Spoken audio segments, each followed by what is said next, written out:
What is up, guys? My name is Donovan, and today we're going to be learning some more cloud, AWS cloud to be specific, AWS Cloud Quest, a little video game to be even more specific. This is day 3.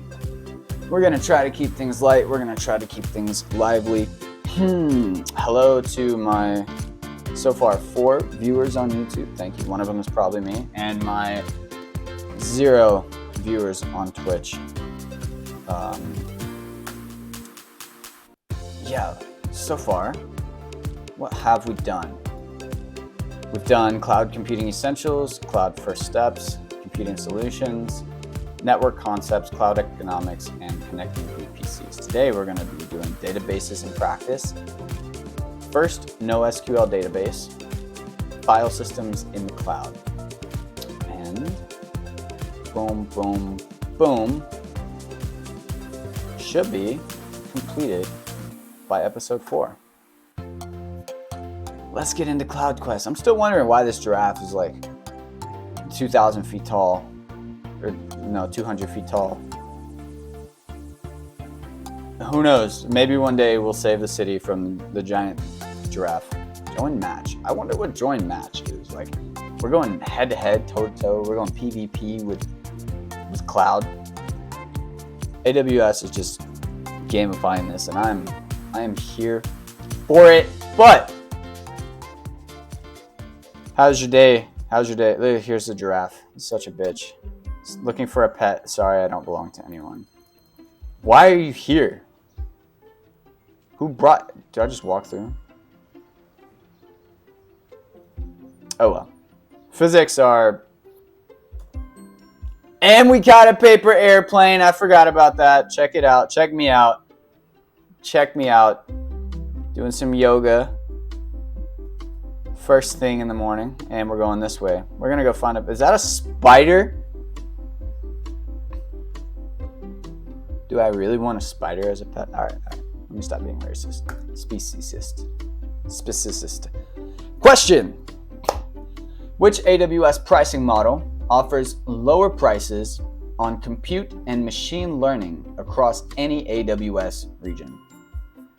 Pay as you go, on demand, dedicated host, savings plans. Now, I'm no AWS solutions architect, but I figure you would save the most money using the savings plans. Do I really have to think about this question? Whoa, Dr. Webb. Oh, excuse me, doctor. Excuse me. Check this out, by the way. A little side note. I don't know if anyone's nerdy enough to enjoy this like I am, but I got this little coffee mug with a crimp on it. Shout out June.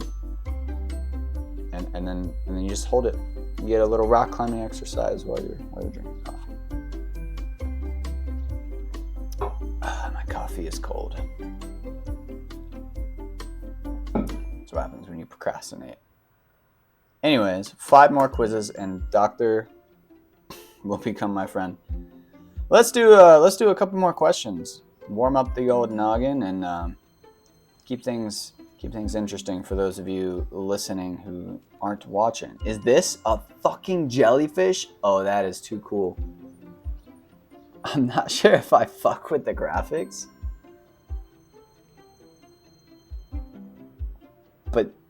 But Mr. Jellyfish, I would love to have you as a pet.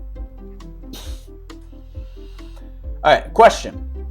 What is required to enable internet access for instances in a public subnet? Associate an elastic IP address with each instance in the public subnet. Create a NAT gateway in the public subnet. Configure a route table with a destination of 0.0.0.0/0 to the internet gateway. Enable the auto-assign public IP feature on the public subnet. All right, this is actually a good question that I have to think about for a little bit. I don't think we need to associate an elastic IP address. I don't know what that is, and it sounds too complicated, so we're not going to go with that one. A NAT gateway? Does that really have anything to do with the internet? we're going to say no. The subnet has a routing table, and we're going to the internet gateway, so maybe that would make sense. Enable the, or what about D? Enable the auto-assign public IP feature. You know, just because it's assigned a public IP, I think we need to go with the routing table to the internet gateway. Ooh. Let's lock it in. Okay, cool. 5 more for Pearl. That's, you know, I wish you had a cooler name, Pearl. But at least you're a jellyfish. What more could you ask for? You're doing good for a flying jellyfish surviving out of water. In the cloud, no less. Where'd they go? All right, I'm following some more animal prints now. We're gonna do one more.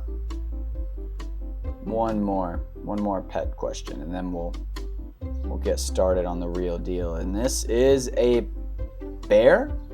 Polar bear? I thought we met a polar bear on a different island yesterday, but... All right. Question.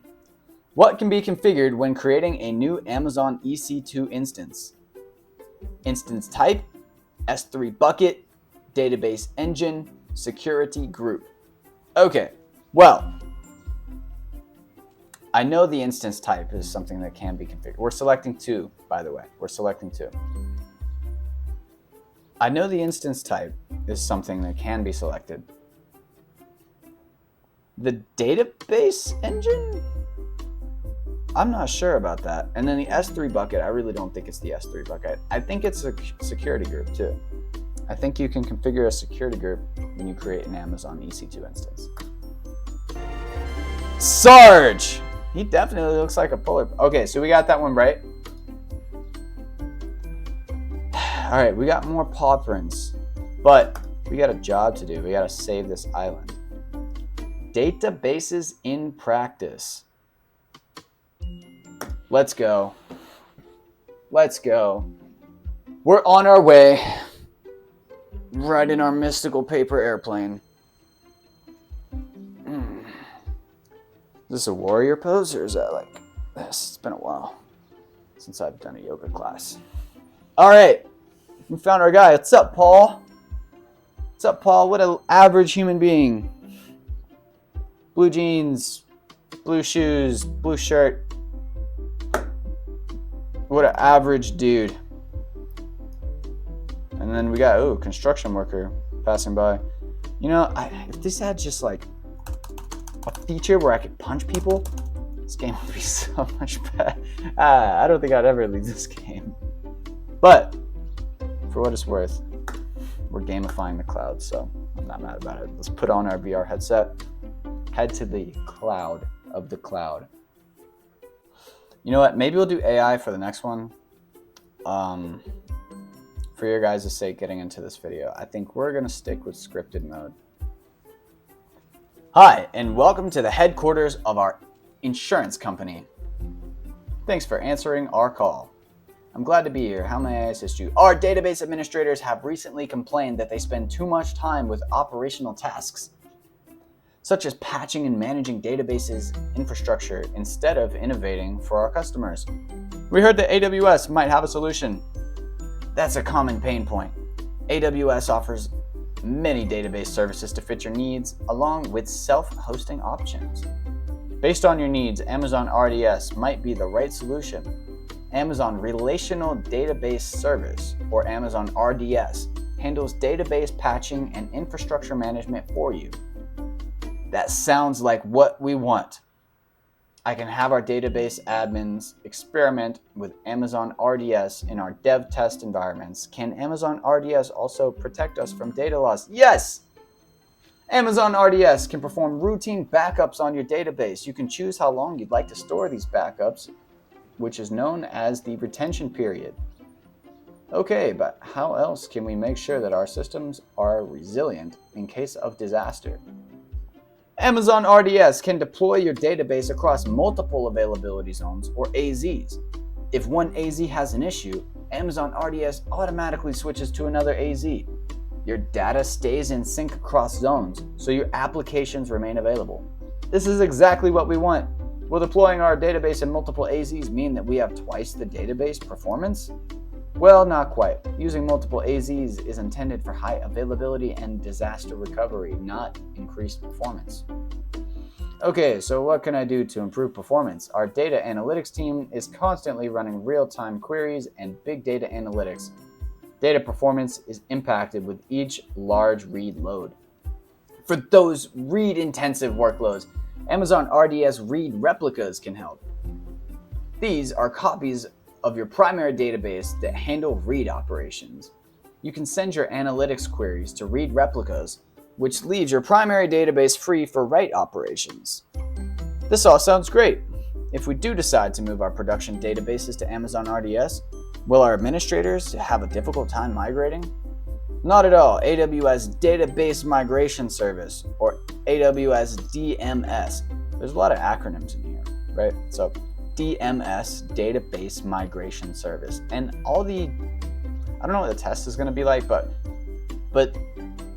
all these services kind of say what they do in the name of what they are. It's pretty easy to memorize what they do. Provides secure and user-friendly database migrations while keeping source databases fully operational during the migration process. Nice. Cool. So, learning objectives. Create an Amazon RDS DB instance. Relational Database Service Database Instance. Enable backups to your database. Enable multiple AZs for your Amazon RDS deployment. Create an Amazon RDS read replica. That sounds pretty cool. So let's get started with RDS. Amazon RDS, Relational Database Service. All right, so here's our picture. Here's our customer's application. It's in a region. And within a region, we have multiple availability zones, 3 to be exact. And this is all in the AWS cloud. So the application lives in the cloud within the same region as the RDS instances, right? So here's our RDS database instance. And then we have 2 read replicas. We have 1 read replica and we have 1 standby replica. So I'm guessing the standby is our backup. That's going to be in availability zone C. And the read replica is going to be in availability zone A. But our main database for write operations is going to be in availability zone B. Let's go ahead and click start so we can load our virtual lab. And in 2 minutes, we'll be able to get to it.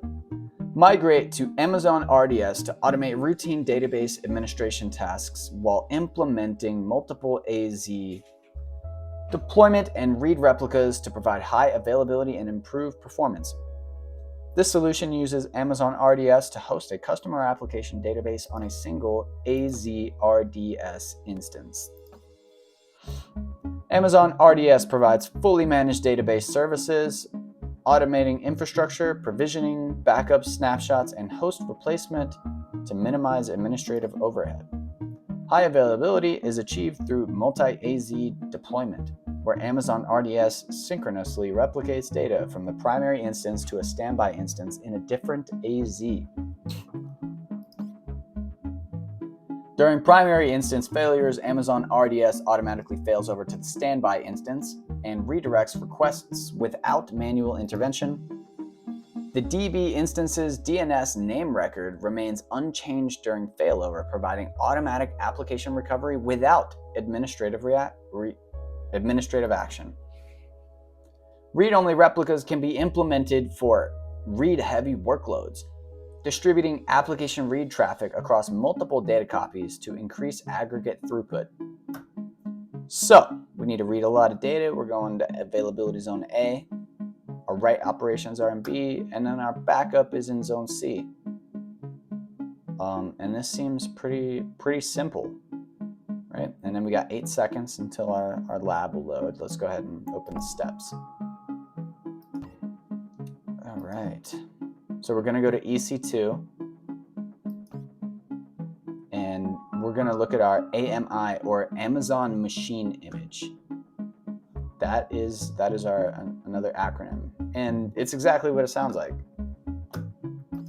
Machine image. It's just the image for the virtual machine, which is the Amazon EC2 instance. So EC2, we're in our lab now.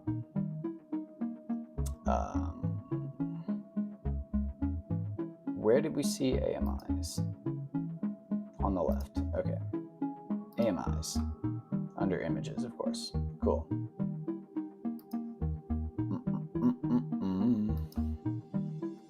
All right, now we're gonna SQL is what we're gonna do. So we're gonna need a server to host the database. So we're gonna look for SQL, press enter. Depending on the requirements, you can find AMIs provided directly by AWS. It doesn't tell us to do anything though. It just says to review it. Okay, so this is all just to get us to know that through Amazon EC2, okay, not owned by me. What? Clear filters. AMI catalog, is that what we're doing? Yeah, I guess so. SQL in the AMI catalog. And these are all our servers for SQL. And there's quite a bit. We got some Red Hat, a lot of Windows. So these are all going to be Microsoft SQL. And then the AWS is still Microsoft SQL. And then we got a RHEL SQL. All right, so I don't know why we did that, but now we're going to search database.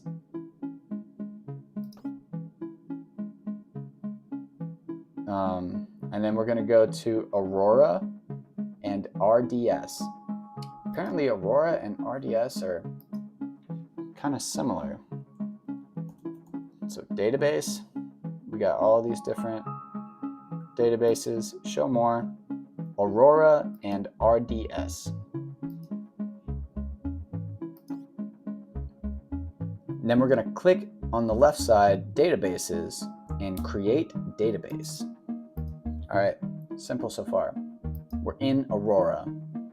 Clicking on database, create database. I wonder why Aurora and RDS are the same. All right, so here's all of our databases. We can have Aurora for MySQL, Aurora for PostgreSQL. Then we have MySQL, PostgreSQL, MariaDB, Oracle, Microsoft SQL, and then IBM DB2, which is probably the Red Hat Enterprise Linux one, but I'm not sure. We're going to go for MariaDB, which, to be honest with you, I've never heard of that one. We're going to keep the default provided, and for templates, we're going to go dev test, and then we're going to name it my database. So MariaDB. We're going to keep the default engine, dev test.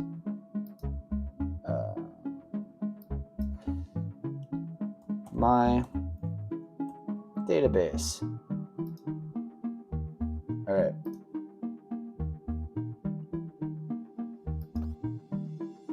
We're going to keep admin. We're going to choose self-managed. And then my password is going to be I love learning 123.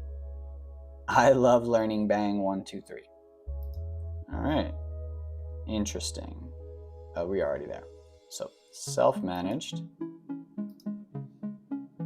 I love learning bang 123. I love learning bang 123. All right. Bum, bum. In the instance configuration section for database instance class, choose burstable classes. Below that, on the drop-down list, choose db.t3.xlarge. You know, I don't know what a burstable is, but we're going to go db.t3xl. 2xl? No, just XL. So where's the db.t3? I don't see it. db.t3x. There it is. All right, cool. My database, save the password. No, I'm not going to save the password for my database. That's funny, though. It's very funny.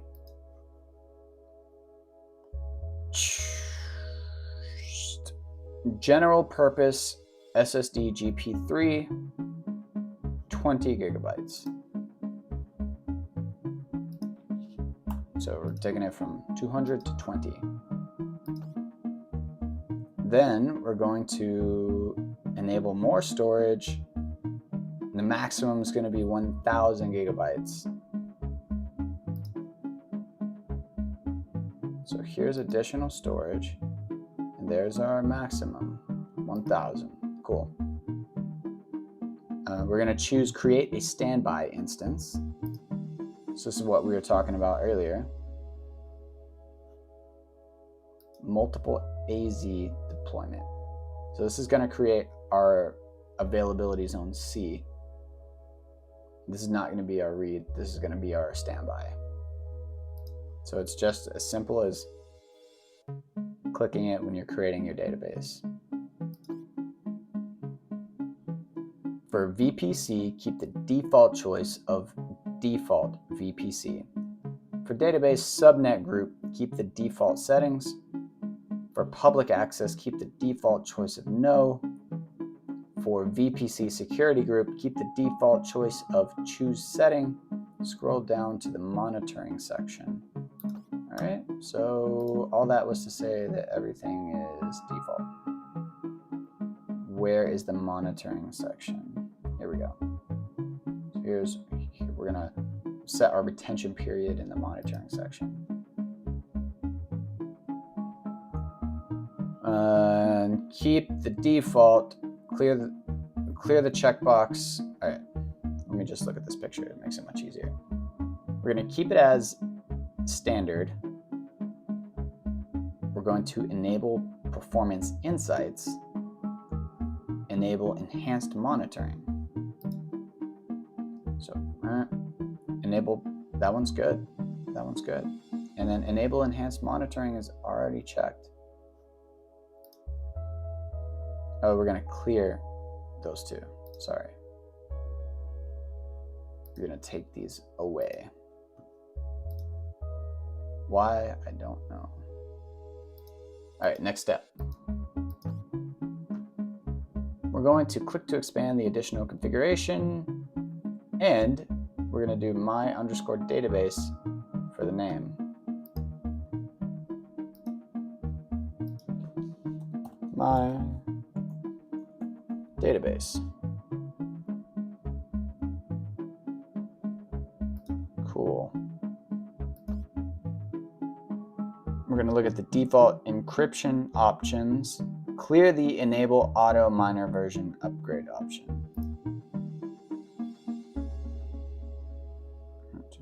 There's my encryption.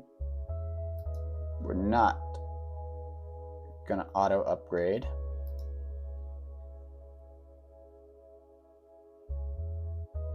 Then we're going to create the database. Boom.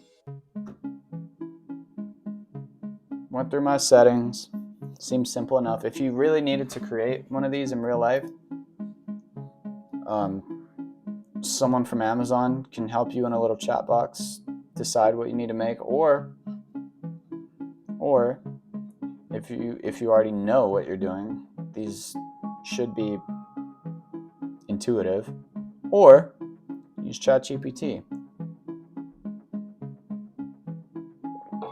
We're still in very basic things right now. All right. It wants me to add a cluster and RDS proxy. But let's see what this has us do. Close. We're not doing any of it. All right. It's going to take 5 to 10 minutes for the database to be created. After it's created, it's going to show modified. Wait 5 to 10 minutes after the database is created, then click the database's refresh icon. Review to confirm that the status is available. All right, and then we're going to click on it when it's done. So closing this, status is creating. We're going to refresh it. I don't even know if this refresh button is working. 5 to 10 minutes? I mean, this makes sense, but like, for me, trying to make a video. So, what do we talk about for 5 to 10 minutes? Let's do a practice question on the app. We're going to take a quick break from studying the cloud to study the cloud. All right, question. The IAM group that allows users within it to interact with all AWS services is power user, support user, administrator, or the default IAM permissions provide this level of access. You know, to interact with all services, I mean, you might not have all the permissions for everything, but to interact with it, I would think that the default would let you do that. We're gonna try it. Oh, that was wrong. The answer was administrator. All right, next question. Choose two impossible things to do with IAM policies and permissions. Give the root user access to a hosted web application. Add an additional user with access to all EC2 instances. Remove access for the root user from EC2 instances. Remove access for a user from EC2 instances. All right, right off the bat, I don't think we're going to be able to remove root access. All right, successfully created. Let's refresh.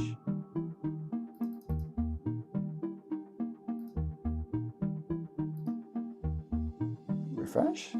All right, status is modifying, so we're not quite there yet.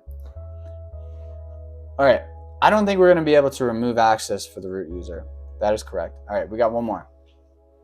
Give the root user access to a hosted web application.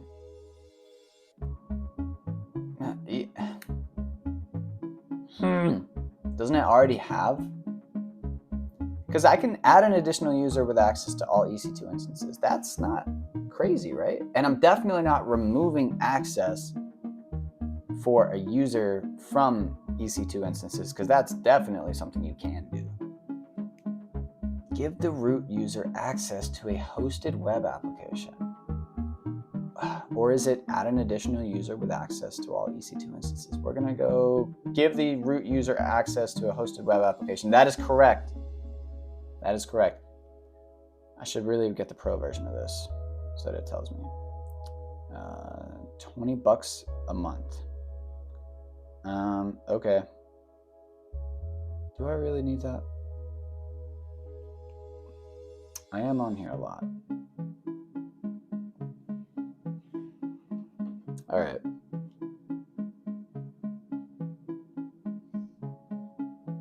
Let's refresh our status. My purchase was successful. All right. And we're still waiting. So let's do another question. According to the AWS well-architected framework, which of the following is not one of the 5 pillars? Did I say question? Question! According to the AWS well-architected framework, which of the following is not one of the 5 pillars in the cloud. What the fuck is the 5 pillars in the cloud? All right, performance efficiency, cost optimization, operational excellence, organizational blueprint. Operational excellence just sounds like a motto for a cliche business like mission statement. Cost optimization is definitely in there. Performance efficiency sounds like it's good, and organizational blueprint also sounds like it's good. We're going to go operational excellence on the fact that it's too vague. Damn. Apparently, operational excellence is one of the 5 pillars in the cloud, whatever that means. 5 pillars in the cloud defined by the AWS well-architected framework are operational excellence, security, reliability, performance efficiency, and cost optimization. Let's come up with a little acronym for that. OES, OSRPECO.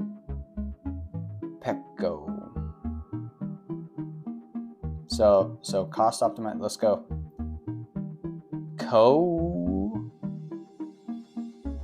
Or do we just do the first letters of each? It's R or I'd have to write this down. Let's refresh. Still nothing. All right, next question. I'm done with this acronym. Question. Choose 2 services that provide centralized user management across your AWS resources.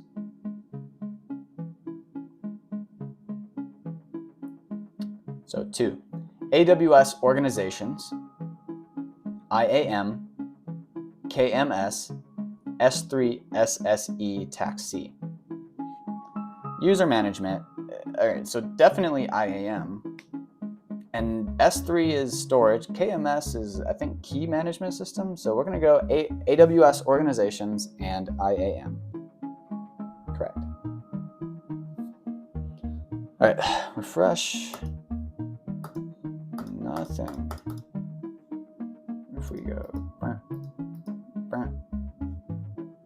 still. All right, let me make sure I'm reading this right.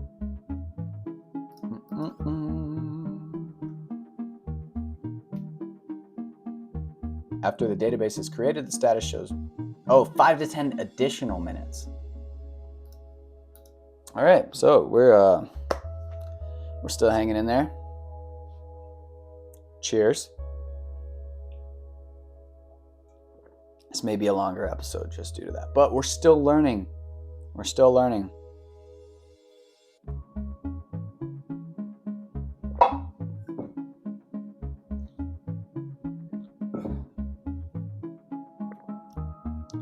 Question. What is IAM? Improved access management, identity and access management, identity and authorization management, information and access management. I mean, that's just something we got to know. It's going to be identity and what? Identity and access management, sorry. Cool. So the answer to that was B. Question. Choose 2 correct statements about IAM. IAM manages single sign-on for users to AWS applications. IAM manages access from one AWS resource to another. IAM manages access from a user to the AWS console. IAM manages the authentication interface for the AWS console. So 2 of those sound really similar, and those are the last 2. One of them is completely out of the water. IAM manages access from one AWS resource to another. Resource to resource does not need to identify and access management, and IAM is for users. Let's leave it at that. IAM manages single sign-on for users to AWS applications. You know, okay, so I know for sure IAM manages access from a user to the AWS console. That's correct. It's either IAM manages the authentication interface or IAM manages single sign-on to applications.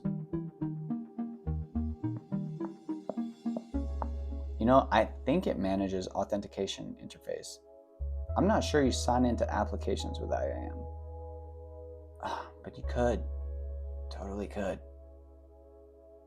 I feel like this is going to be wrong, whichever one I pick. Whichever one I pick is going to be right. Damn it! Oh, I was wrong. I was so wrong. All right. So the correct choice was the one that I had thrown out. IAM manages access from one AWS resource to another. Explanation. IAM manages access from a user to the AWS console. IAM is primarily responsible for controlling access to AWS services and resources. It allows you to define and manage permissions for users, groups, and roles, controlling their access to AWS Management Console. IAM manages access from one AWS resource to another. IAM also facilitates access management between AWS resources. You can use IAM roles to grant permission to one AWS resource so that it can interact with another resource, either within the same account or across accounts. Okay, so it's kind of like daemons in Linux. They still need permissions to do things, and they still need a user, they still need an account to do things, just a service account. So I guess think of it as an application account, and you assign roles to that application. So resource from one resource to another, they will have roles. They will have IAM roles. This is good to know. And very, very good. Very good learning. Available! My database is available, finally. Man, I need a refresher. Where were we even at? So, back to the database. We're going to go click on it under the summary. We're going to review the identifier, which is going to be my database. Click actions. And we're going to review the different actions that you can do. So let's look at the different actions we can do with this database. My database is the identifier. Here's my CPU. It's at 2%. It's at db.t3.xlarge.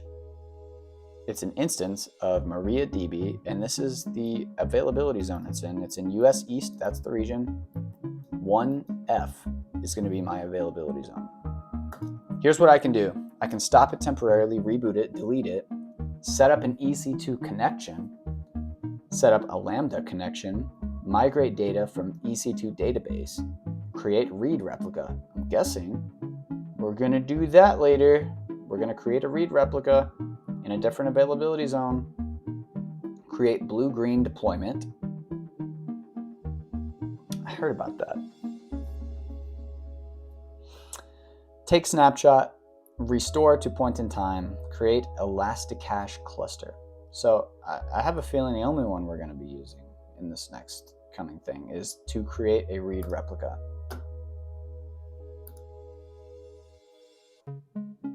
All right. In the top navigation bar, we're going to go DMS, Database Migration Service.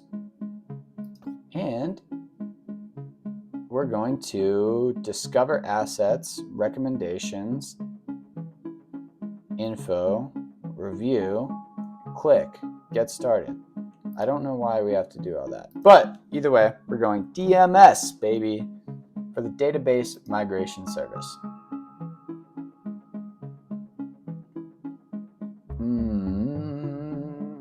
Discover, right? Recommendations.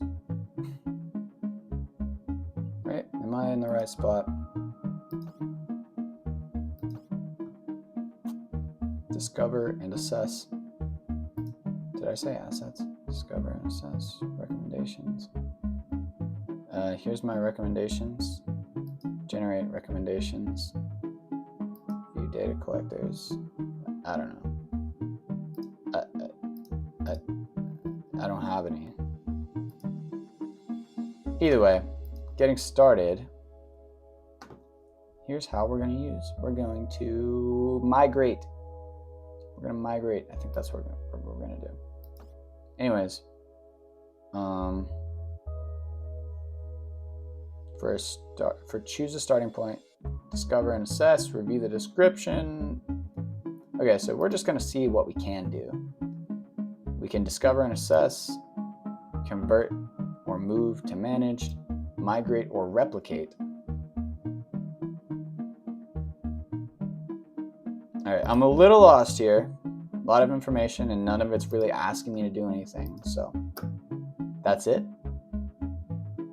All right, let's DIY this bitch. Create a read replica of your primary database by using a db.t3.xl instance. All right, so, okay, so we're not actually migrating, but this is like showing you that, hey, you can migrate it. That was the whole point of this, right? Migrating it might be a little too advanced right now. So we're gonna go back to Aurora and RDS, not Aurora SQL. Didn't know that was a thing. Look at our databases. This is our one database. Our actions, we're going to create a read replica.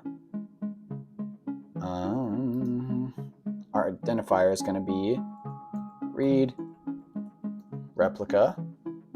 It's going to be burstable db.t3.xl US East North Virginia.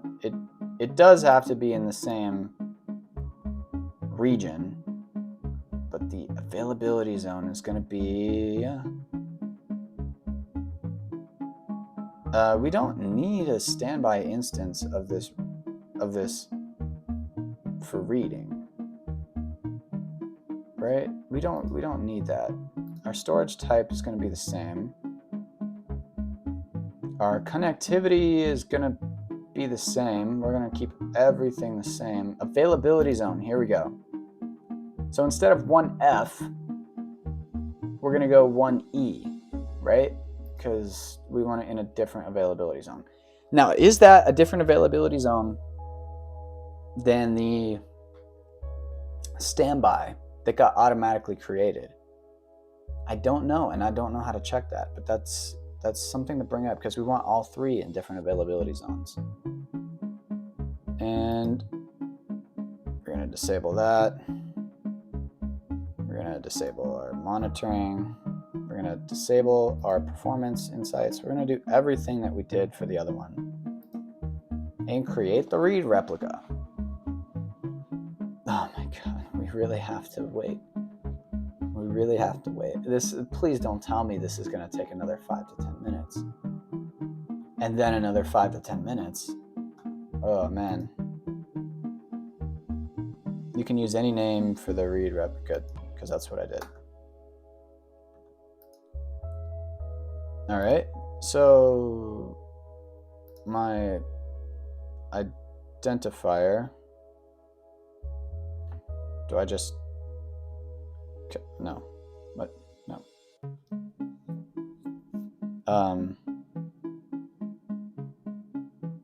Do I just go my database and read replica? There's,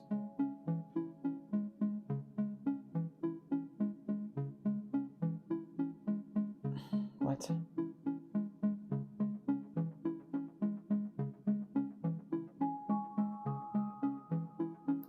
My database, read replica. Is that?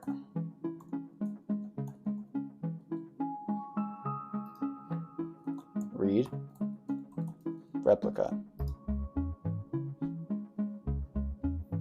I'm so confused how this is going to pull this information with just these texts and no links. I did it though. All right. All right. All right. I'm going to go pee. You guys entertain yourselves, but we did it and we got a reward coming soon. Let me leave this microphone. You guys probably don't want to hear that. Or do you? Fucking freak.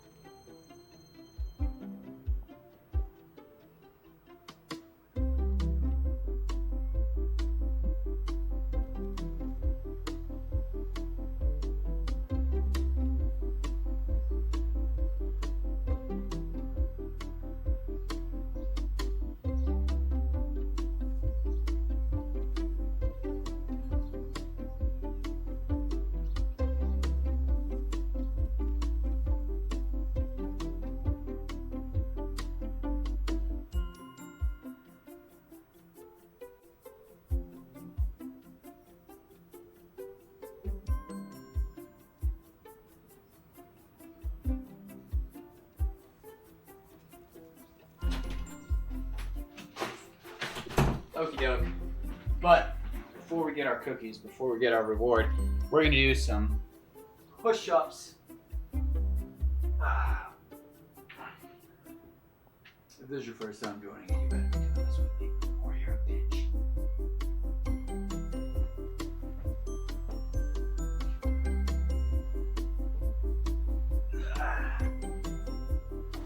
I think that was 10. I did 11 just in case my counting was off, because I stopped to call you bitches some bitches.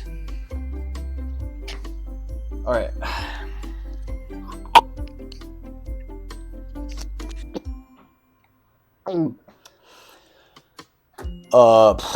Level 12 already. That's crazy.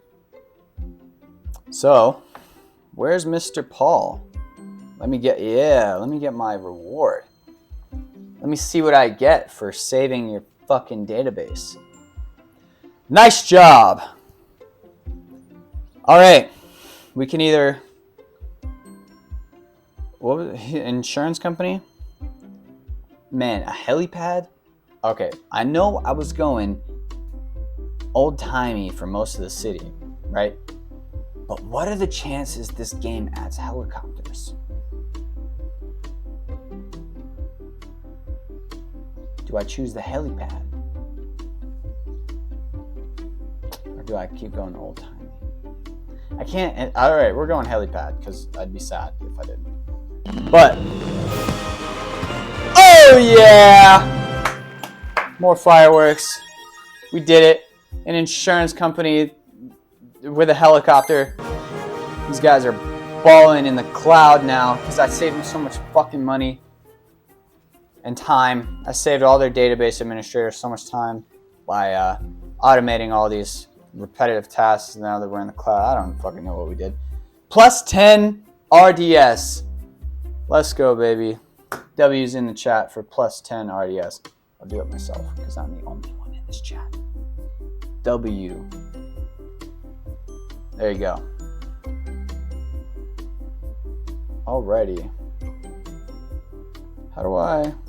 Alright, close that. Can I? Okay. Cool, we're still good. Alright, let's make this a little taller. I think that's good. Maybe a little taller. Anyways, back to the grind. Back to the grind. You guys are probably getting bored. Boom, back on my airplane. We are gonna go follow these footprints. Oh, look, someone needs our help. Bye, Felicia. I see my pet. Right in front of the fucking castle? What is this place? What is this animal, too? He's a dog? Looks like a dog. Question. Which Amazon EC2 pricing model adjusts based on supply and demand of the EC2 instance? Is it on-demand instances, reserved instances, spot instances, convertible reserved instances?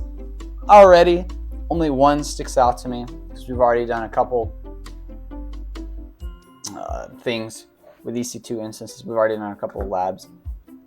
On-demand instances will scale to your on-demand needs. I mean, a lot of these questions are just kind of English instead of AWS. Incorrect! All right. Well, what is the maximum number of objects that an Amazon S3 bucket can store? There is 100 billion, 1 trillion. There is no limit. I'm sorry, I didn't read the answer choices. There's no limit. I thought the last question was easy too, but man, what's in this castle? What is this place called? Security Island. Fitting name. All right, we're gonna follow the footprints to a nearby pet. That was pet number 1. Oh shit! Where is he? Oh shit! You're going down! Whatever you are. I wish they would name these things. All that attacking. Alright, I don't actually know what happens if I get this wrong.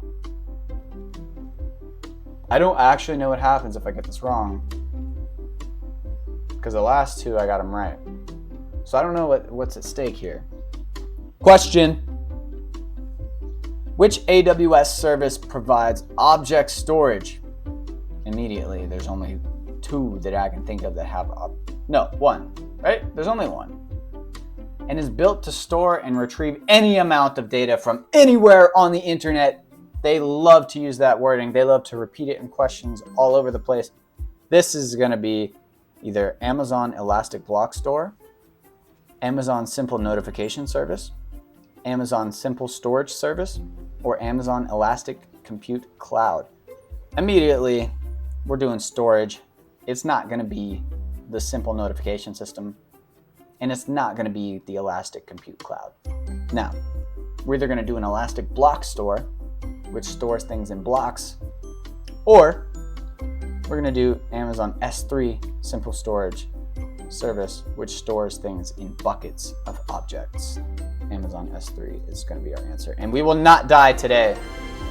+1 Amazon S3. Fuck yeah. Take that, wasp. I'm calling them wasps because they look like wasps and I do not like wasps. If you do, what are you doing? Alright, here's another one. He's kind of just patrolling. He's patrolling. Can we sneak by him? Sneak around him? Oh shit! Now I'm on Data Analytics Island. And I really have no purpose of being here. So we're gonna sneak back around and try to get our pet. Alright, where is he? I can't see him. Oh, that was close. Maybe later. Damn, they're crawling everywhere today. There's another one. Let's see where my pet is. Again? Where was that one? Okay, is this gorilla? Peanut is the horse. What was the gorilla's name? But this isn't the big gorilla from the very beginning of the story. What is the best description of an AWS region? Wait. Question! What is the best description of an AWS region? The physical location of a single AWS center? Multiple isolated and physically separate availability zones within a geographic region? A combination of exactly 2 AWS availability zones.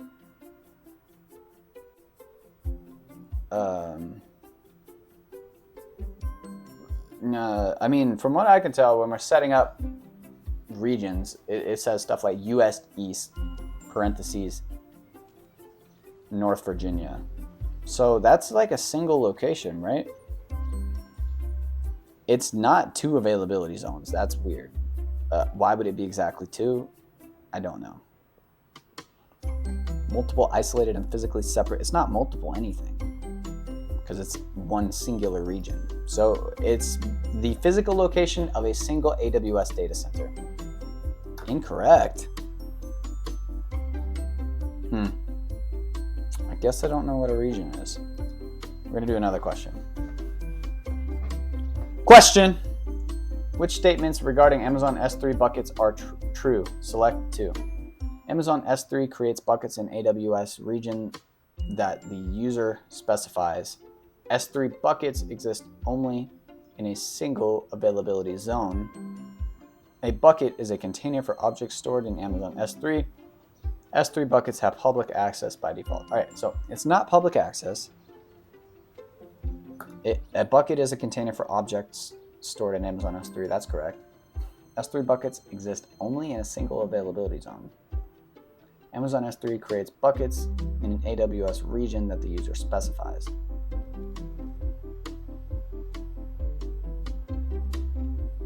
Probably the region?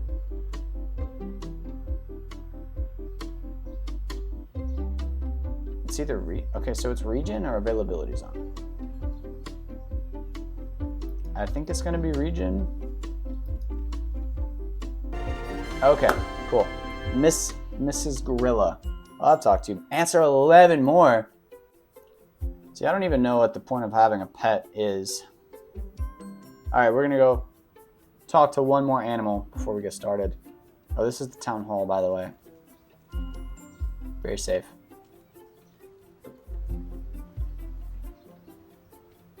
All right, let's go, let's go, let's go, let's go, let's go. So I'm still in Cloud Isle, which is the main island in this game. Let's move this down just a tad. Maybe I was doing it. All right. They're building a lot of shit over here. All right. Oh, it's the seagull. What up, goal? What up, my goal? Question. What is true about virtual private cloud peering connections? We did this yesterday.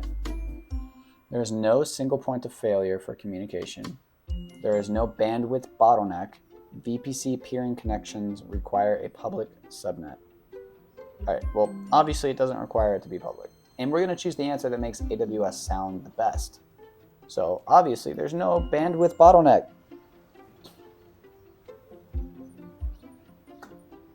Exactly what that means. I'm not sure how they want, and there's no single point of failure. That also sounds good. Let's just glaze Amazon real quick and then get that bird. Oh, he's impressed with my AWS knowledge and wants to be my friend. My second pet is Seagull. Locked him in. Click the pet icon that does not look like a pet. Oh, that's a gorilla in there, but he just has lines coming out of him for some reason. To view your new pet friend, view pets. See, I don't see my pet in here. Am I crazy or... Oh, Seagull. I could take him for a walk? Oh, shit. It's like Pokemon. It's like Pokemon Go. Cheap viewers on streamboo.com. Remove the space. I got my first viewer in chat. And he said, cheap viewers on streamboo.com. Thanks,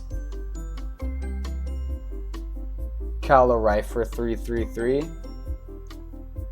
My first viewer is a spam. But that's all right. That's a win. Hey, a win is a win. W's in the chat for the first viewer on stream. W. Type my own W's for now. All right, let's get to some work. We got a couple more things to do. It's already been a while. Make sure audio's going well. Yes, sure. All right, cool. All right, first, no SQL database, file systems in the cloud, or core security concepts. Well, we just did a database. Let's go to the database. We're flying. We're going.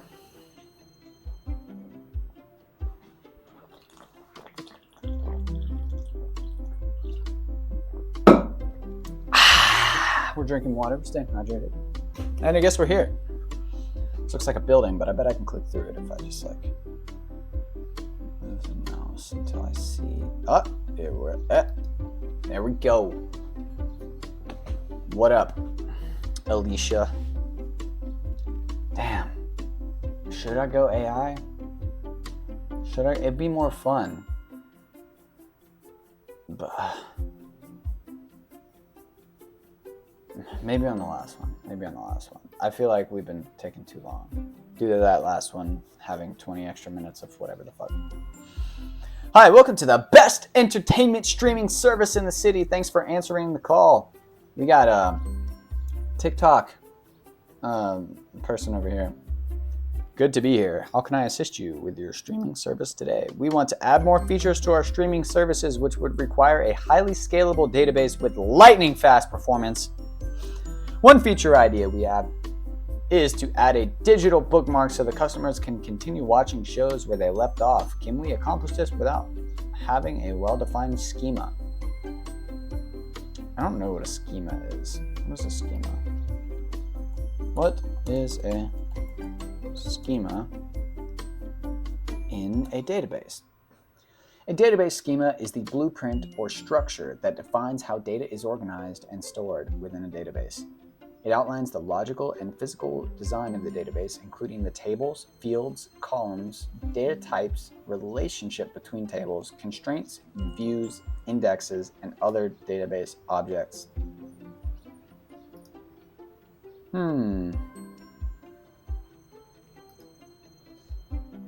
Does a relational relationship need intimacy? That's interesting. Does a relational database need a schema? Yes. A relational database inherently requires a schema. A schema in a relational database defines the structure of the data. Cool. So,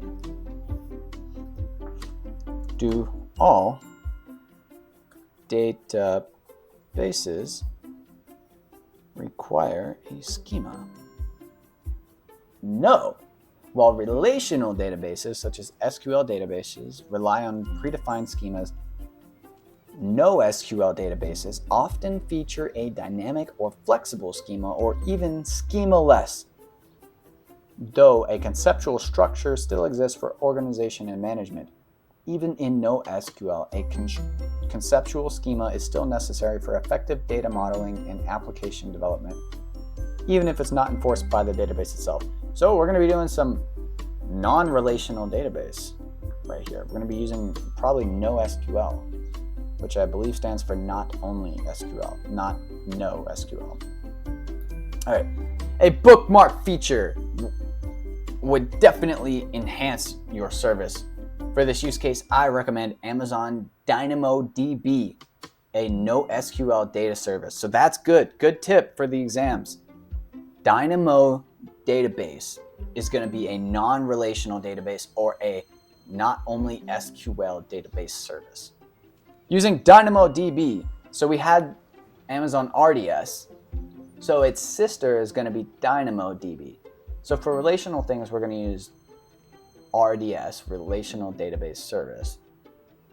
Dynamo is just going to be the, not the antithesis of that, but counterpart of that. Using DynamoDB, you can create a NoSQL database so you don't have to worry about a schema. The database automatically scales and has a single-digit millisecond latency. Okay, that might work, but what about gathering metadata on viewing habits for customer devices? Can a NoSQL database organize a large amount of metadata and support the storage of it?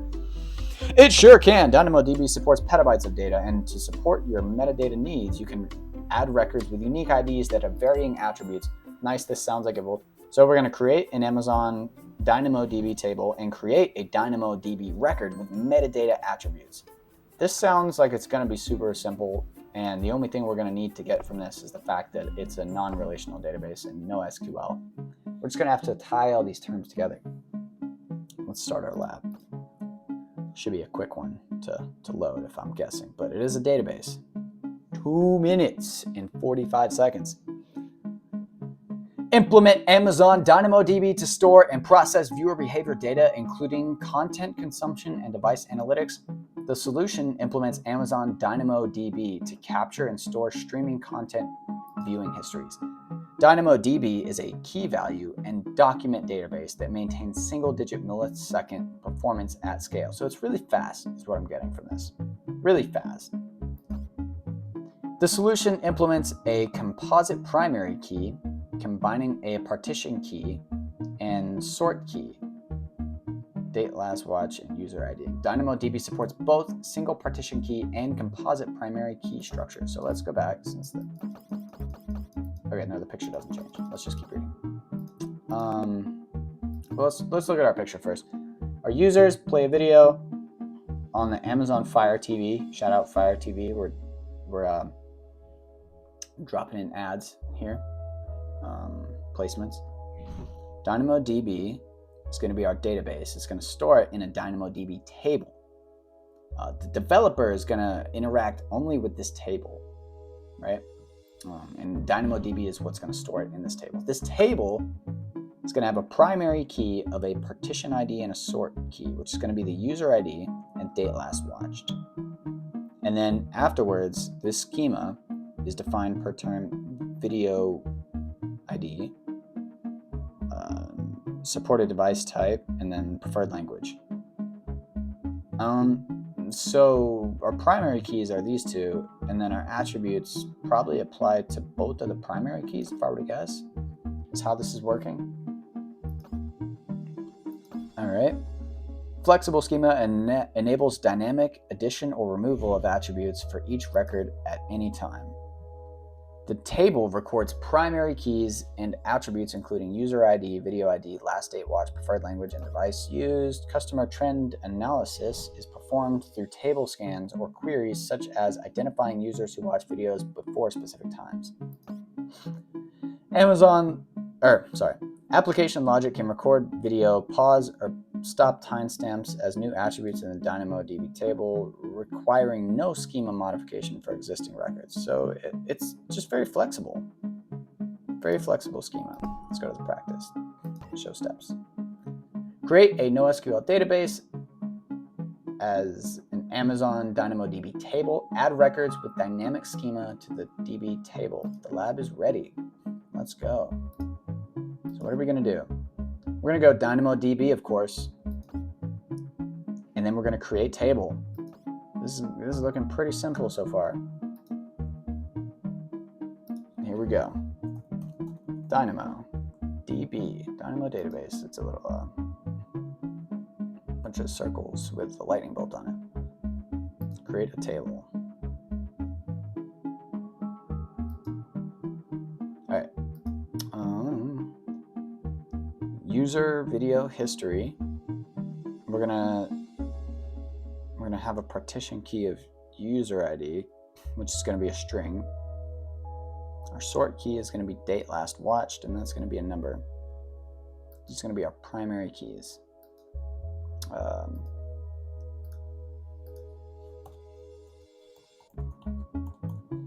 So we're creating the table name. User ID is going to be a string, and then date last watched, was that? Last date watched, that's what it is. And that's going to be a number. And I guess a sort key is part of the table's primary key. All right, cool. Allows you to sort or search among. So that's going to be part of our primary key. And we're going to choose default settings. And that's it. And that's it. Okay. Really, that's it. We're just going to keep it at default. That's very simple. Hopefully this doesn't take 5 to 10 minutes to create. Let's see what this says. Go to the next step. View the status, wait for it to say active, and then click on the table name. Active. Well, that was pretty easy. So now, here's our DynamoDB table. Moving along quite nicely. Choose create item. So here's everything we can do with the table.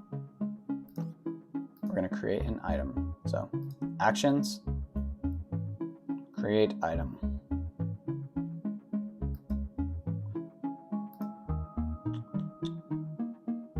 One, two, three, four, five, A, B, C, D. 6, 7, 8, 9. And then date last watched. I think I'm gonna, come on, copy that one. So 1, 2, 3, 4, 5, A, B, C, D, 6, 7, 8, 9. And I think that's it. We're creating. This is a Unix timestamp. I mean, that makes sense. Go to the next step. Click. We're gonna add a new attribute, which is a string video old. And we're gonna type in whatever this is.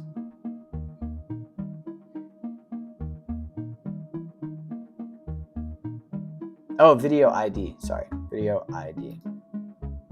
We have to be very particular about this. Video ID. Boom. All right, and that's an attribute that we created. Then we're gonna add a new string, preferred language, add a new string, device types, string, Fire TV, Fire tablet. All right, so new string. How do you spell preferred? Preferred language. ENUS. If I misspell preferred, as long as I okay, I got it right. But why is it not capitalized there? I'm just gonna keep the capitalization scheme the same. So as long as everything's the same, it should work. Supported device types. I don't get why the S is not capitalized, but the D and the T are. All right. What was this one? A list, right? Am I tripping? Okay, it's a list. Create a list. Supported device types, and in the field we're going to have strings. One of them is going to be Amazon Fire Stick, no, Fire TV, and it's got a space in it. Okay, whatever you say, Amazon Fire TV, and then we're going to insert another string, and that's going to be Amazon Fire tablet. This tablet is so fire. And then we're going to create item. This is going pretty smoothly. So here's all of our, all of our stuff. It's all there. You can now edit the record again if you wanted to. We're going to add a new attribute, choose number, and it's going to be the last stop time. So this is the idea behind a non-relational database, is the ability to quickly edit it. So we're going to add a new number, video stop time, right? Last stop time. Last stop time. And we're going to type 90. Save and close.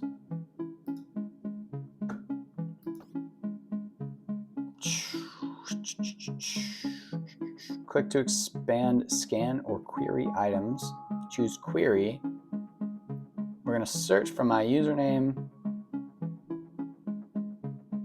and then greater than, I don't know, query, search for the user ID, which is 1, 2, 3, 4, 5, tag A, B, C, D, G, tag 6, 7, 8, 9.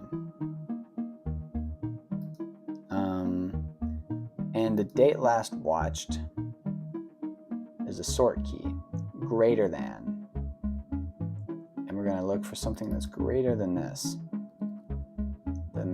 Unix timestamp. Greater than this. And are we doing filters? No, we're just going to run. We're going to run this search. 0 items found. Did I spell my fucking username correctly?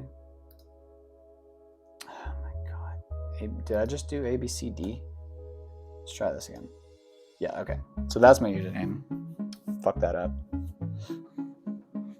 And here I am. I ran a query on the database and I got my one and only entry. Because this is my username and my date last watch time, my sort value is another way to sort the database pretty quickly. Pretty cool stuff. Change the query, put this for username, something crazy, and then that should have no results. Obviously, if I search for a different username that doesn't exist yet, we're gonna get no results. Now we're gonna scan and results, and we'll get all the items, which is just a single item. Do we really need to do that? Sure. Scan, run, items, database. Congratulations. Do it yourself. Create a new item in the user video history table with a unique user ID value. Create a number attribute called rating in the record. New item, unique user ID value. All right. Create item. It's going to be blah, blah, blah.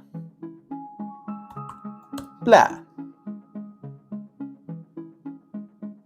We're going to add a new attribute. What did it say to do? Rating. The attribute is just going to be called rating.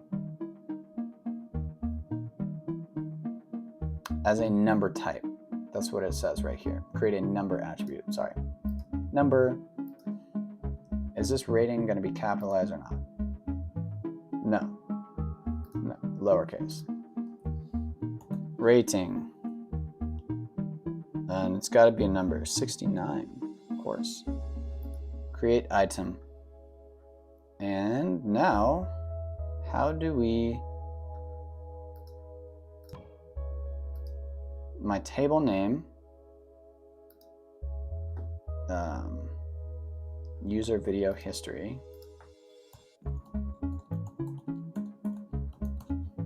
and my user ID value, blah, blah, blah, blah. Validate. So we just added a new item into the database and added a new attribute. Very quickly, very easily. It didn't make me complete a value for every single attribute in the table, which I'm not sure if that's different from a relational database. But we're getting good at this no SQL utilizing, what the fuck was the service? DynamoDB. There we go. So that was pretty easy. Of course, we got to do our push-ups. Get on the ground. Get on the ground. 1, 2.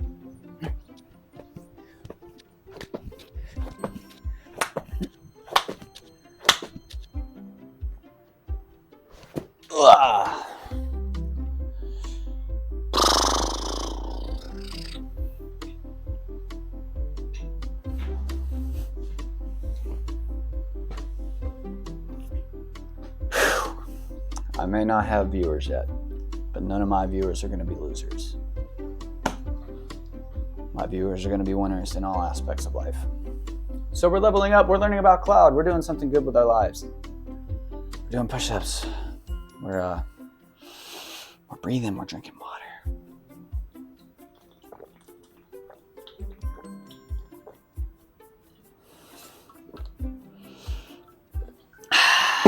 All right.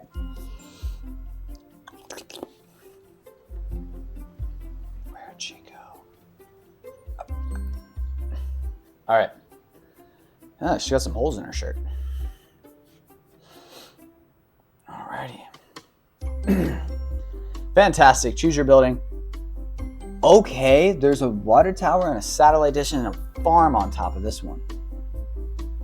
Or we could have a skyscraper with a satellite dish. Or we could have this medieval castle-looking building with a tower.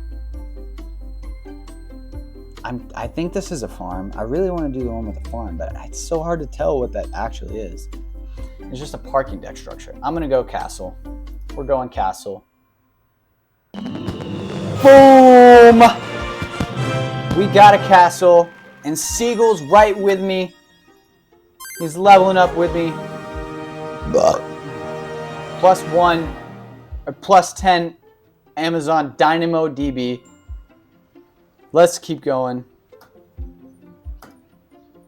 We got 4 more assignments left. One of those we're going to do today. So we're going to knock this out in the next episode. And we're going to be a cloud practitioner. That's what's up.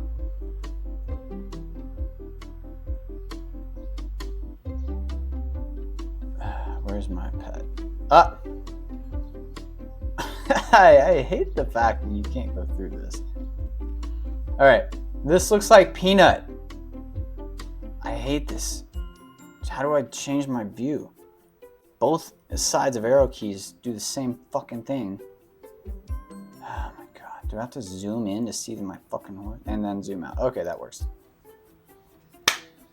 What up? Question. Which function does Amazon RDS perform on behalf of users? Select 3. This question could have been worded, which function does Amazon RDS not perform on behalf of users? And then you could only pick 1. But we're picking 3, because Amazon RDS does 3 of these 4 things, which are they: provision the infrastructure capacity, install the database software, automate data backups, create database users. Why would Amazon RDS create users for me? I don't want random users being created. This guy,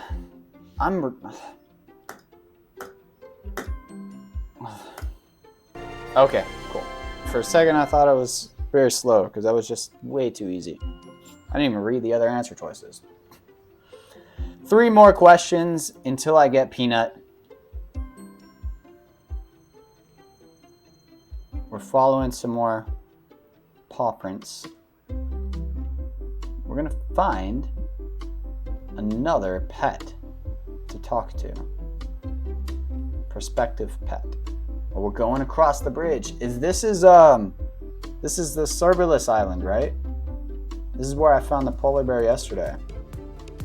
This is the one with the funky music too.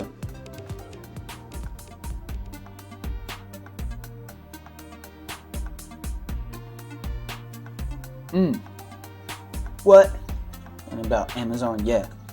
And we're gonna talk to the pet. And we're gonna answer the question. So I can't give up yet. Alright, question.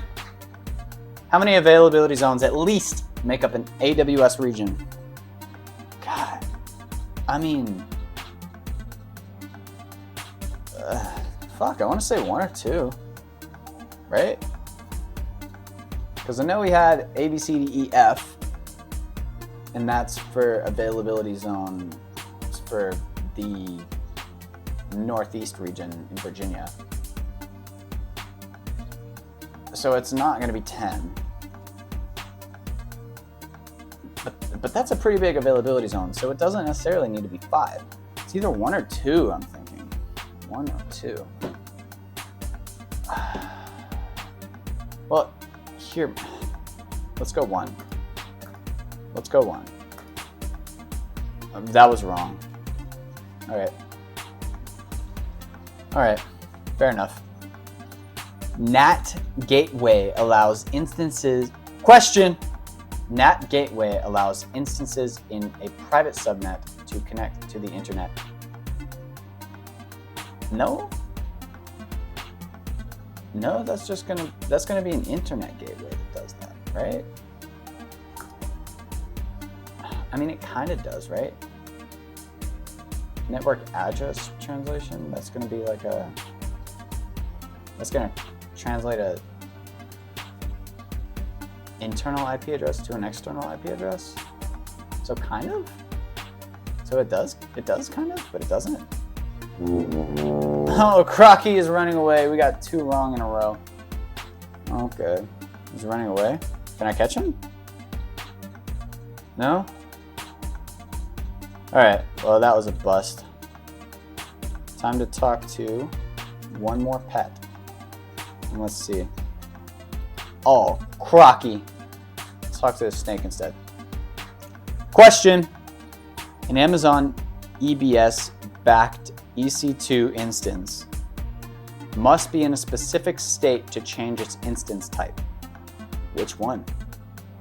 Stopped, running, terminated, imaged. Well, I'm guessing since this is a question, you can't, because if you could change it while it's running, then you also could change it while it's stopped. So it's not running. I've never heard of imaged. I don't know if that's even a state. Terminated means it doesn't exist at all. That's a name for deleted. So we're gonna go stopped. You have to stop an instance to change the instance type. Cool. Smiley to snake. One more quiz for this guy, and we're good, and we're golden. All right. This footprint is tripping out on me. It's because there's like a bump in the road here. We're off-roading for sure. Look at all the bumps I'm hitting. The devs really took their time with this layout. All right. File systems in the cloud or core security concepts. Well, let's see. What's after that? Auto healing and scaling, high availability.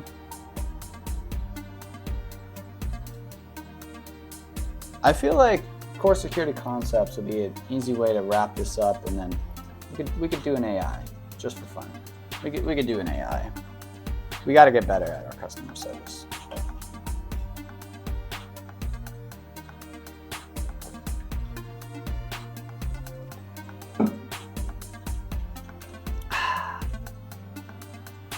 All right, back to Cloud Isle we go. I don't think we've had a customer on a different island. Now that I think about it, that might be for particular roles other than the Cloud Practitioner. But this is still going to be our main island, I think. All right, what up, Jessica? What you got for me? This is our last one. Hello, and welcome to the City Stock Exchange. Thanks for answering our call. Thank you for having me. What can I help you with today? We have a growing support engineering team, and we need to give all the team members access to the same access permissions. Can AWS help us manage this? This sounds like an IAM thing. Yes, AWS, Identity and Access Management, also called IAM, is perfect for this. You can create groups with specific permissions and then add users to those groups. You can effectively manage access to AWS resources as your team grows.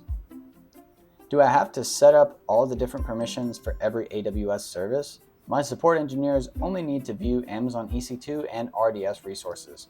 No! Amazon provides ready-to-use IAM managed policies. You can use existing policies that give view-only access to Amazon EC2 and Amazon RDS. Great, and if I don't want to use those predefined, can I make my own? Sure, Amazon's great. We do everything. All right, we're going to create an IAM group for support engineers. Attach a managed EC2 read-only access policy to the IAM group. Create and attach a user to the group. This should be a simple one. Let's get our permissions locked down, baby. Let's go. Let's load this shit and let's go. Oh, there's no AI for this one. It wasn't an option, was it? Oh well, next time. All right, so here's our picture. We got our users, and this is our support engineer, right? And this is our Amazon EC2 read-only access. This is our Amazon RDS read-only access. So I'm guessing one of these we're going to do in the practice, and one of these we're going to do in the DIY. Here's our RDS instance. Here's our EC2 instance. We just want them to be able to do that. So we're just going to create a policy using IAM that allows read-only access to the EC2 instance and the RDS instance. And then we're going to add a support engineer in there. And that's what we're going to do. And I don't really think I need to read all this shit. But let's read it anyway. We got time. The solution demonstrates AWS identity and access management user group creation to manage permissions for multiple users within an organization. An IAM user group named support engineers serves as a container for IAM users, enabling centralized permission management through group inheritance. A read-only access policy for Amazon EC2 is attached to the support engineers group, limiting group members to read-only operations such as viewing instance information. A new IAM user, Support Engineer 1, is created and added to the Support Engineers group, automatically receiving the group's read-only EC2 permissions. The user successfully retrieves EC2 instance information through read operations.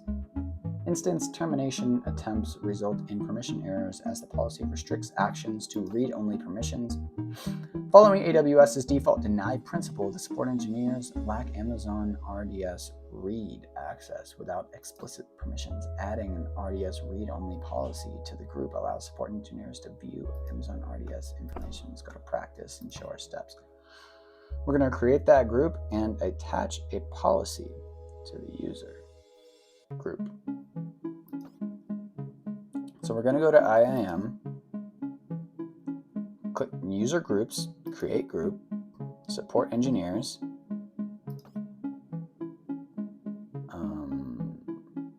and then we're going to have a document already ready for us.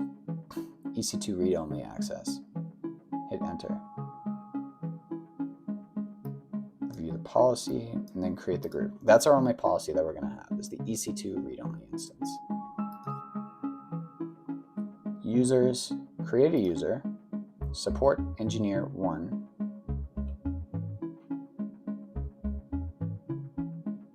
to provide user access to the AWS management console.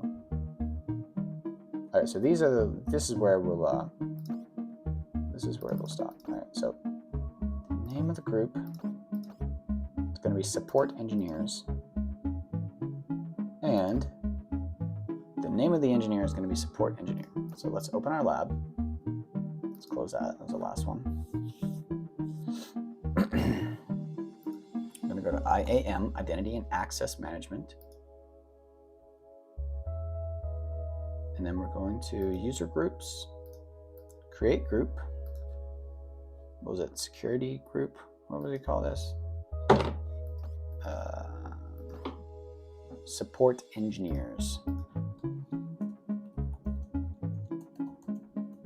Support engineers. We don't have a user to add to this group. EC2 read-only access is the one we're going to add, and that's it, right?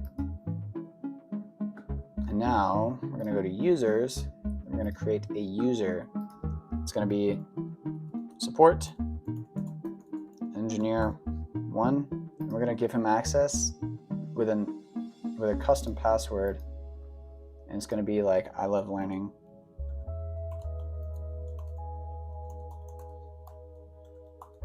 One, two, three.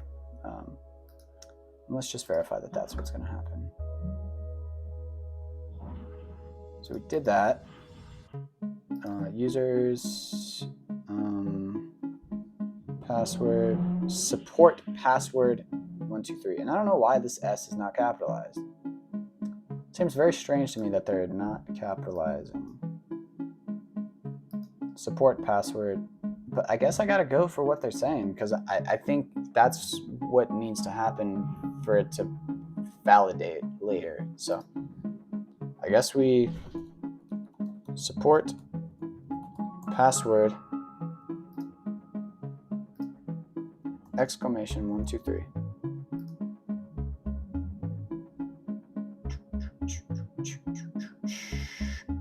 Clear the checkbox to deselect users.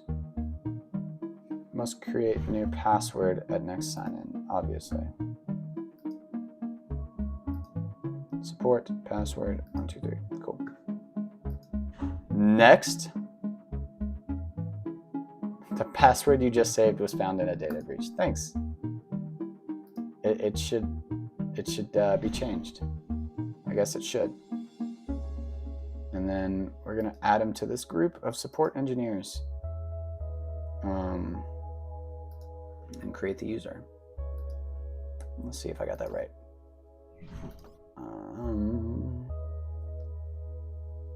We're gonna add a tag. Job title, support engineer. Return to users, let's continue. Tag. Add a new tag. Job title. And it's a lowercase and then it has a tag. Okay, job title. Support engineer.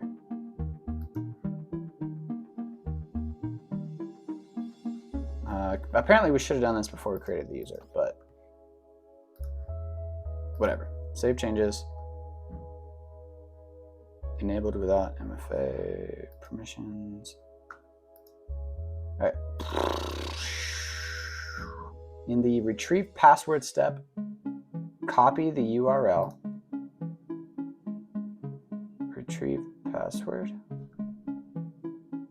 Where is that? Security.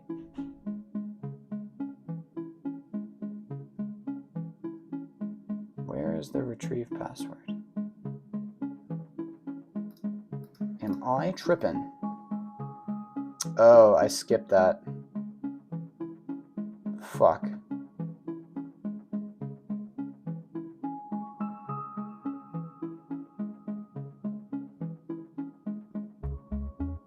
This is the only time that you can view and download this password.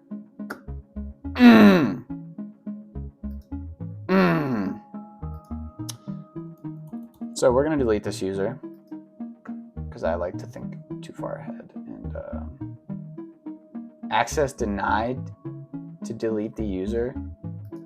Oh, we're going to have to restart this fucking lab just because I don't have this console sign-in URL.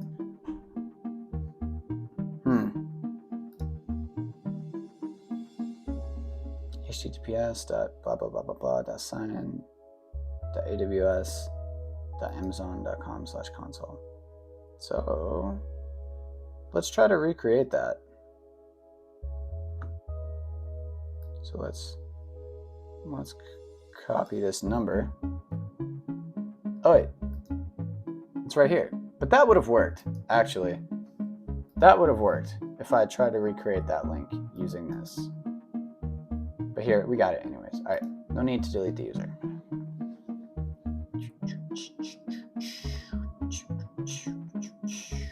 Paste it in a text editor of your choice. Cool.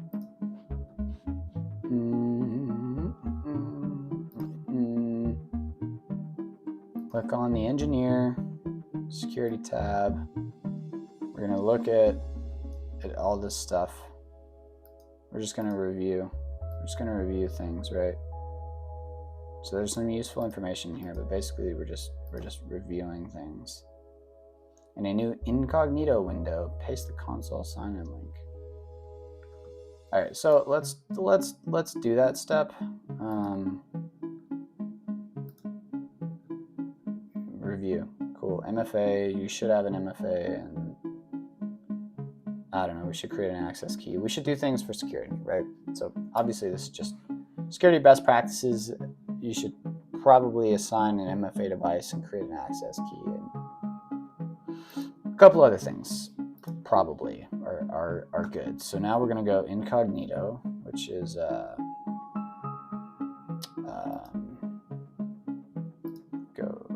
All right, cool. Bam. And I'm going to try to sign into the console. I think we're going incognito just to get rid of the cache, right? IAM username. I don't know what my IAM username would be if it's not support engineer 1, and my password would be what the fuck was my password? God dang it.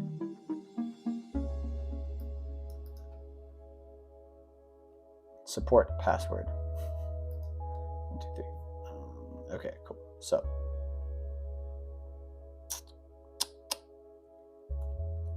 support password 1, 2, 3. Incorrect password. Incorrect information. Support engineer 1. Support password bang 1, 2, 3. Did I forget the bang? Support password bang 1, 2, 3. Incorrect. Alright, support engineer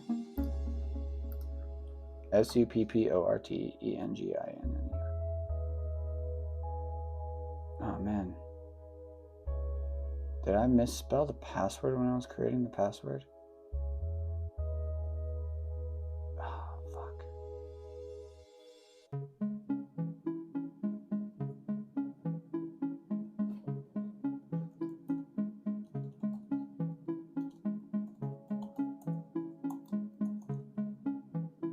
Alright.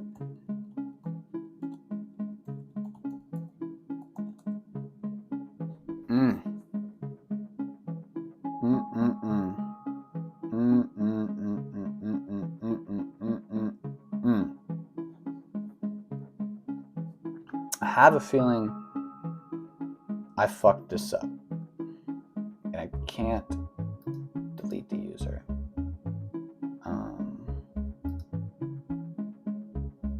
Manage console access, reset password, custom password.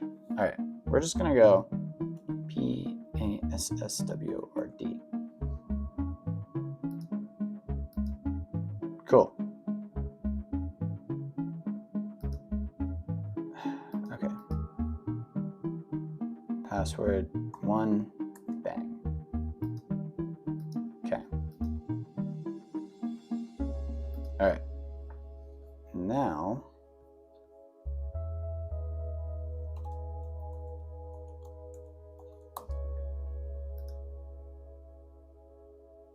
how did it fail? That's my IAM username, right? This is my link.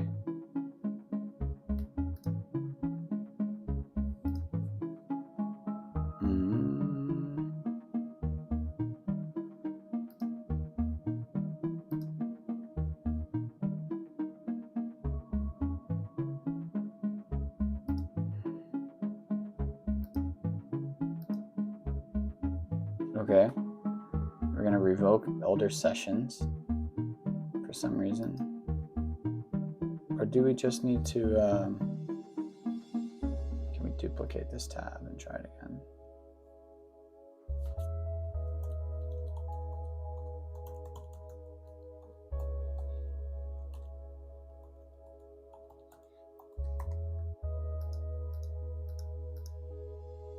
Oh my gosh. All right.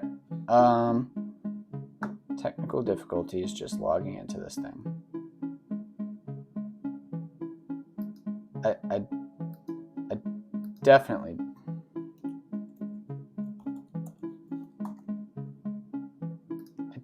did this right.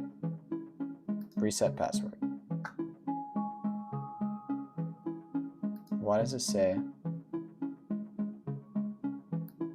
login profile for user support engineer cannot be found? How does he not have a login profile? Security credentials, console login. How does he not have a login profile?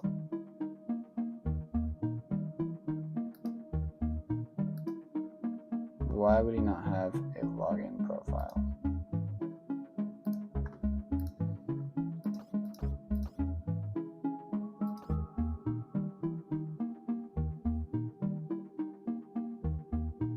He has that. He has that. Definitely did that. Okay. Support engineer. Console. Password. Does not have to change his password. Login profile. Support engineer. Console sign in.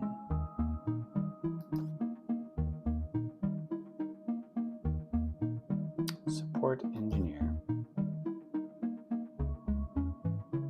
Click review, review.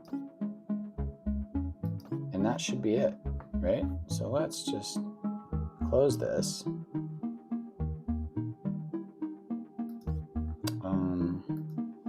I definitely need to log in as this guy. I definitely need to log in as this guy.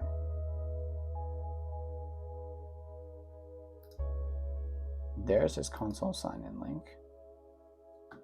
His password never updated. That's going to be a problem.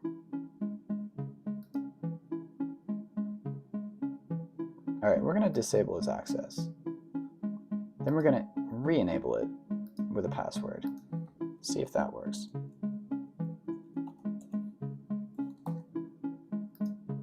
All right, enable. You've successfully enabled the new user's password. All right. Let's try it again. We're going to go incognito.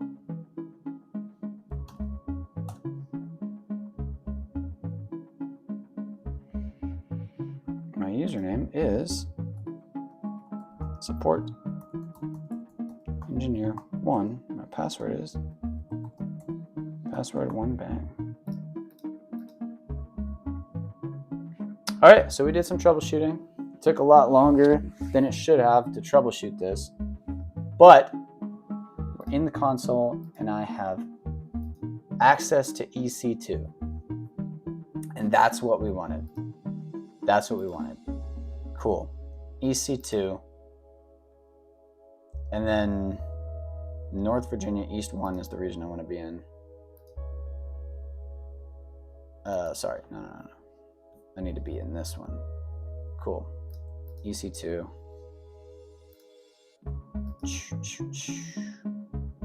Look at my web server and then try to terminate it. And it's gonna tell me I can't. It's gonna tell me I can't because I have access to look at it but not delete it.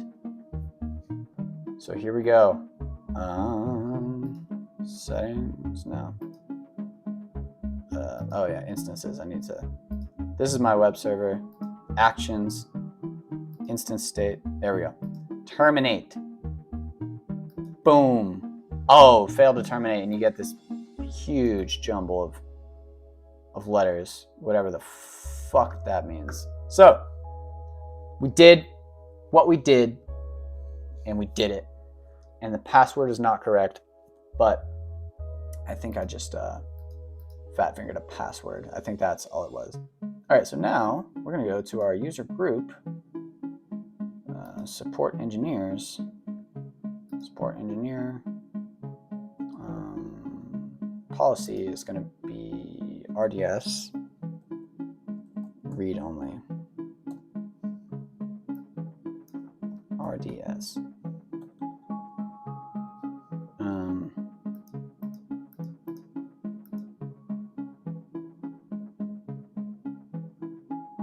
Add permissions. Here we go. RDS. Read. Nothing. This is to add a user to the group.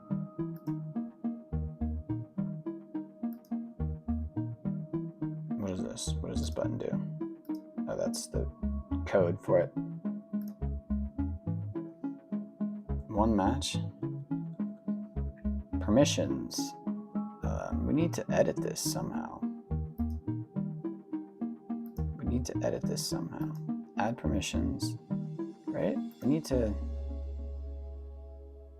add permissions to, oh, this is support engineer 1.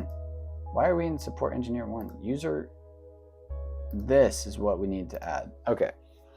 So now we're not in support engineer 1, we're in support engineers, and now we're gonna go RDS read, no matches, RDS.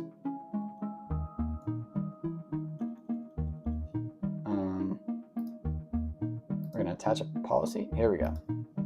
RDS read-only access. That took a little bit too long to find for how simple it actually is. That was definitely my bad. But now we have read-only access to Amazon RDS, so we should be able to just go here and then look for RDS.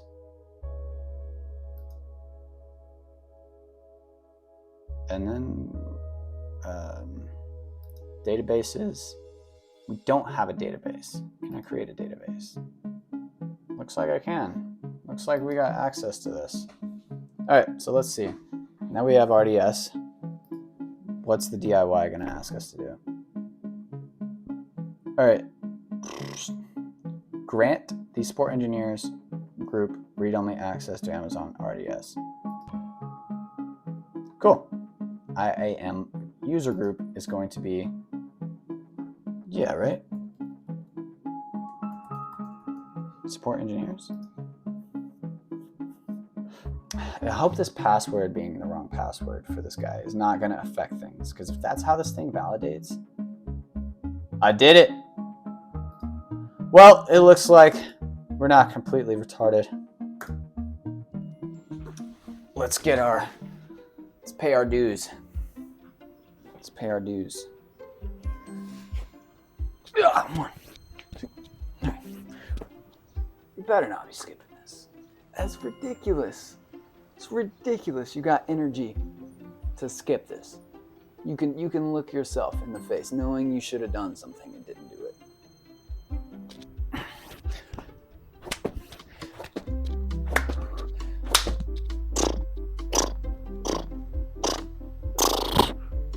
Ugh.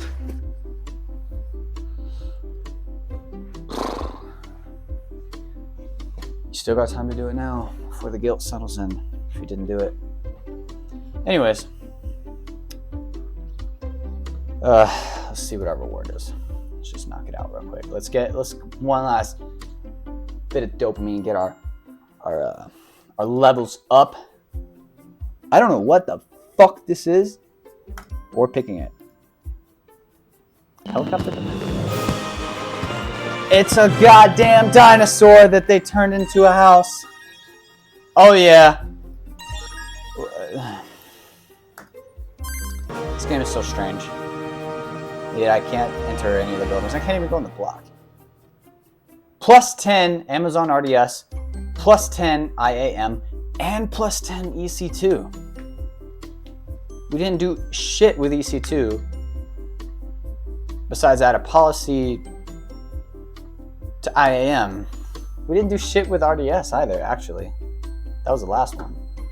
Anyways, we got 3 more, so we should finish this up and be a cloud practitioner come tomorrow. And yeah. Stay fresh, cheese bags.